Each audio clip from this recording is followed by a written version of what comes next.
Let's talk about these Sweet 16 games today. On the women's side, first game we have Duke versus North Carolina. I like Duke guards.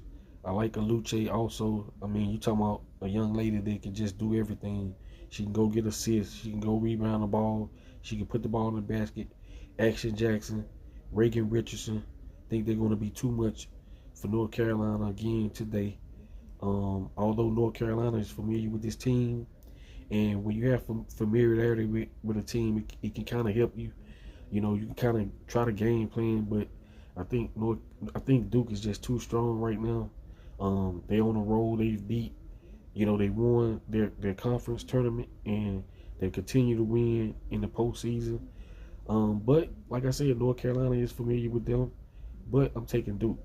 Second game, you got South Carolina versus Maryland.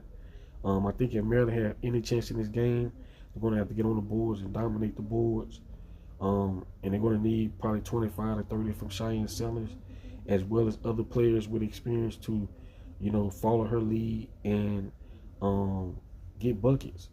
So, but with that being said, in that game, I'm taking South Carolina. I think South Carolina is deep, and they're going to wear on you. They just have tremendous players over there, and it's not easy to beat them. So I'm taking South Carolina in that game. The next game, I got LSU versus NC State. Those two teams squared off earlier this year. That doesn't mean anything other than they have a feel for one another. I don't think NC State going to change up their starting lineup, so they run 4 guards and 1 big. I think they're going to have to.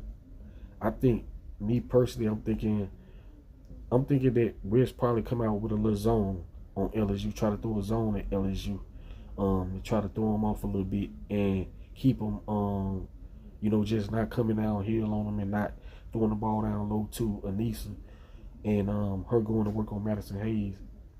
So in that game, I'm taking LSU because LSU could just rebound the ball, and they did it in the first meeting, and that's something that you probably can't change, but we'll see. We know they're going to try to come out and do what they need to do to try to beat LSU, but I'm taking LSU in that game. The next game, we have UCLA versus Ole Miss. Ole Miss going to try to take UCLA in the woods to the woodshed, take them back to the South, you know what I mean, and get them in the back of the woods, and it's going to be a slobber knocker. But I think UCLA, I think people don't really understand how good Lauren Best can be. So I'm taking UCLA.